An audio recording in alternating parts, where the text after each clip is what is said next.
कोल्हापूर जिल्हा दौऱ्यावर आहेत. खरं तर बाळासाहेब ठाकरे कुठल्याही महत्वाच्या दौऱ्याची सुरुवात कोल्हापुरातून करत हाच प्रघात किंवा हाच परंपरा तुम्ही जोपासताय, काय सांगा? आम्ही संपूर्ण महाराष्ट्रात फिरवतात. आपण पाहताय की आत्ताच्या घडीला गेले 2 वर्ष महाराष्ट्रात भयंकर अन्याय होत चाललेला आहे. खरं पाहिलं गेलं तर जे उद्योग, जे रोजगार आपल्या राज्यात यायला पाहिजे होते ते त्यांच्या आवडत्या राज्यात पलीकडे पाठवत आहेत. आणि अनेक गोष्टी अशा आहेत आपल्या राज्यामध्ये जे तयार आहेत बनून, पण अजून उद्घाटनं झाली नाही. सांगायचा मुद्दा हाच आहे. आत्ता पुण्यावरून येताना देखील मी पाहत होतो, पुणे इंटरनॅशनल एअरपोर्ट जे आहे तिथे नवीन टर्मिनल बिल्डिंग ही 4 महिने तयार आहे, तरी देखील त्याचं उद्घाटनासाठी वेळच नाही मिळाली. तर ते उद्घाटनासाठी वेळ नाही, MTHLच्या उद्घाटनासाठी वेळ नाही.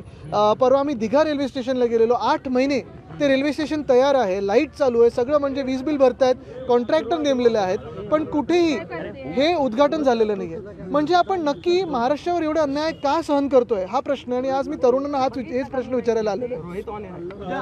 रवींद्र वायकर यांच्यावर सकाळपासून ईडीची कारवाई सुरू आहे, कुठेतरी दबाव तंत्र वापरलं जाते असं मला वाटतं. ह्याच्यात आता कोणालाही कोणाची भीती वाटत नाही. आपण पाहताय की ED, CBI, IT हे NDAचे जे घटक दल राहिलेले आहेत ते जे सत्तेसोबत उभे राहतात आणि सत्तेच्या विरोधात लढतात, त्यांच्यावर दबाव टाकण्याचा प्रयत्न करत आहे. आम्ही लढत राहू, कारण आम्ही सत्याच्या बाजूने. सत्यमेव जयते ह्याला महत्व आहे आपल्या देशात, सत्तामेव जयतेला नाही. नाही, उद्या निकाल येईल तो येणार.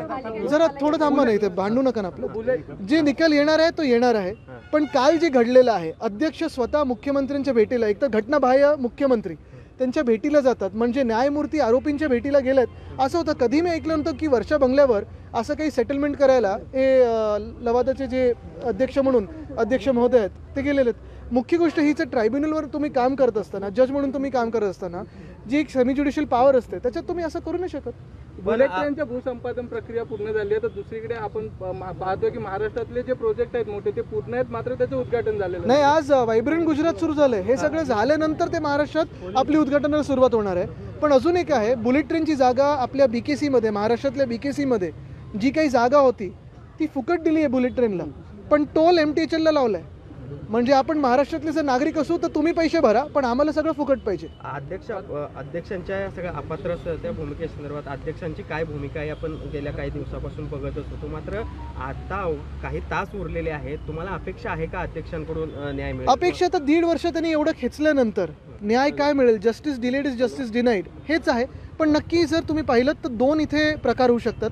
एक आहे जी डॉक्टर बाबासाहेब आंबेडकरांनी संविधान आपल्याला लिहून दिलेलं आहे त्याप्रमाणे गेलं तर 40 गद्दार हे बाद झाले पाहिजेत. पण जे भाजपला संविधान लिहायचं आहे आणि डॉक्टर बाबासाहेब आंबेडकरांचं संविधान बदलायचं आहे त्याप्रमाणे गेले तर आम्ही बाधू. पण मुख्य गोष्ट हीच आहे की हा प्रश्न नुसतं आमच्याबद्दल नाही, नुसतं शिवसेना उद्धव बाळासाहेब ठाकरे पक्षाबद्दल नाही आहे. जग बघत आहे की ज्या जगात आपण भारताला लोकशाही म्हणून मानतो त्या भारतात आता लोकशाही आणि संविधान टिकणार की नाही ह्याचं लक्ष सगळ्या जगाचं आपल्या महाराष्ट्रावर आहे. आणि स्वतःचं नाव खराब करून घेणार नाहीत ही माझी अध्यक्षांकडून अपेक्षा आहे. कारण काल तर त्यांनी तसं केलेलं आहे. प्रत्येक पाऊल स्वतःची बदनामी करायची, महाराष्ट्राची बदनामी करायची, एवढा असा प्रकार मी कधीही आधी पाहिला नव्हता. उद्धव ठाकरे मुख्यमंत्री असताना बुलेट ट्रेनचं जे भूसंपादन होतं ते थांबवलं होतं, मात्र आता शिंदेचं सरकार आल्यानंतर हे भूसंपादनाची जी प्रक्रिया ही पूर्ण होते आहे. नाही, मला वाटतं अजून एक गोष्ट ते करतील की जर हे सरकार टिकलं, जे टिकणार नाही पण टिकलं तर मंत्रालय देखील सुरत किंवा अहमदाबादला हलवतील. खरं तर दिल्लीमध्ये आज महाविकास आघाडीच्या जागा वाटपासंदर्भातली बैठक होते, काय तोडगा निघेल असं वाटतं? हे तिन्ही पक्ष, आम्ही इंडिया आघाडी जी आहोत ती देशभक्त पक्षांची आघाडी आहोत. देशाला भलत्या वाटेवर नेण्याचे जे मनसुबे आहेत ते तोडण्यासाठी आम्ही एकत्र आलेलो आहोत. आपण पाहत असाल आम्ही संविधान बदलू देणार नाही, लोकशाही मारू देणार नाही. म्हणून आम्ही सगळे अनेक वेगळ्या राज्यातून वेगळ्या विचाराचे पक्ष देशाची लोकशाही वाचवायला आलेलो आहोत. कोल्हापूरच्या 2 जागा इथं शिवसेनेच्या होत्या, आता बंड झाल्यानंतर ते खासदार तिकडे. मला वाटतं आपण पाहताय मी महाविकास आघाडी म्हणून, इंडिया आघाडी म्हणून नक्की या दोन्ही जागा जिंकू. मात्र हातकणंगलेची जागा आहे, ही शिवसेना सोडणार काय? एक मिनिट, लेफ्ट राईट करतो ना मी. तुम्ही अध्यक्ष महोदयांसारखं मला तिथे वरती बसल्यासारखं वाटायला लागलं. याच्या अगोदर साहेब श्रीकांत शिंदे येऊन गेले तर आम्हाला काही फरक पडणार नाही, अजितदादा पवारांचे आमदार आहेत असं गिरीश महाजन म्हणतात. कसं बघतात? आता हे जे गद्दार त्यांच्या बाजूने गेलेले आहेत त्यांनी ह्याच्यावर विचार करावा. त्यांचं राजकीय करिअर संपवून 2 पक्ष फोडून आणि मग एक परिवार फोडून काय नक्की भाजपाने मिळवलं या राज्यासाठी हा प्रश्न पडतोच ना. म्हणजे माझं जे दुःख आहे ते हेच आहे, सत्ता गेल्याचं दुःख नाही आहे. तुम्ही जर सरकार चोरलेलं आहे, पक्ष चोरलेला आहे, पक्ष फोडलेला आहे, हे सगळं करून जर तुम्ही माझ्या महाराष्ट्रातल्या तरुण तरुणींना नोकरी देऊ शकत नाही, रोजगार उपलब्ध करून देऊ शकत नाही, इकडचे सगळे उद्योग Vedanta, Foxconn, Airbus, Tata, medical device park, बल्ट्रक पार्क, मला वाटतं टेस्ला पण आता जाईल, महानंदाचं तिथे जाण्याचा प्रयत्न आहे, आणि मग वर्ल्ड कप फायनल पण जर तुम्ही अहमदाबादला पाठवली, मग इकडचं सरकार तुम्ही काबीज का केलं आणि लोकशाही का मारली, हा प्रश्न आहे. आज आपण बघा, नोकर भरतीत पण घोटाळा झालाच आहे, तो उघड झाला तरी भरती सुरू करतात. म्हणजे 200 पैकी काय 214 मार्क मिळालेत कोणातरी. हे आहे सरकार जसं बनवलं तसं हे सगळं चाललंय प्रकार. पण राग ह्याच गोष्टीचा ना की नक्की मग तुम्ही काय मिळवलं. ह्या 40 गद्दारांचे करिअर तर संपवलेत, ते पुन्हा निवडून येऊ शकत नाहीत, बाद तर होणार, पण त्यानंतर आनंद साजरा करायचा की चला हे बाद झाले, आता पुढचे बाद करायला निघू.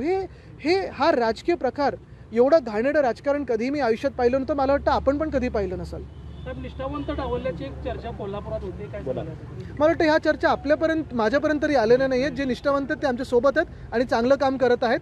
जे निष्ठावंत आहेत आपण पाहताय, आम्ही पुढे घेऊन जाऊ सगळ्यांना. हातकणंगलेची जागा ही राजू शेट्टीसाठी शिवसेना सोडणार का? कारण राजू शेट्टी मातोश्रीवर देखील आले बघा, जर तरवर आता आम्ही जाणार नाही. आता आम्ही सगळे एकत्र जे येत आहोत, जे कोणी आपण आपल्यामधून पण येऊ शकतं, आणि येऊ शकतं म्हणजे मी तिकिटासाठी नाही बोलत आहे, मतदानासाठी सांगतोय. कारण ही लढाई नुसतं आमची नाही आहे, नुसतं निवडणुकीसाठी नाही आहे. आणि मी परत एकदा सांगेन, केंद्रात सरकार कोण बनवेल, कसं बनवेल, हा फार नंतरचा विचार आहे. महाराष्ट्र म्हणून आपण विचार करायला पाहिजे. ते गल्ली ते दिल्ली मतदान करताना जे कोणी आपले उमेदवार असतील, जे जिंकून येतील, तर कोण जिंकलं पाहिजे, तर महाराष्ट्राचा आवाज बुलंद कोण करेल ह्याच्यावर आपण विचार केला पाहिजे. कारण दिल्लीच्या हातात जर सगळं काही दिलं, तर पहा, चंद्रपूर लोकसभा असेल किंवा पुणे लोकसभा असेल, 1 वर्ष आता लोकसभेत आवाजच नाही आहे.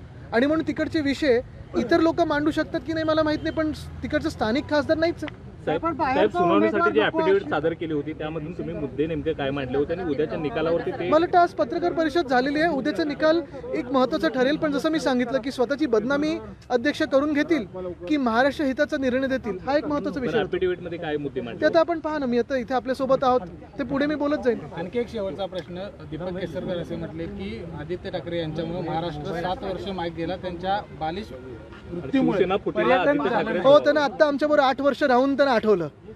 किती निर्लज्जपणे बघा. आणि हेच मी सांगतोय की त्या दिवशी पण मी बघत होतो ते जे क्रॉस क्वेश्चनिंग चाललेलं, एवढं खोटी बोलणारी ही व्यक्ती, अशी लोक हे एकत्र तिथे गेलेत.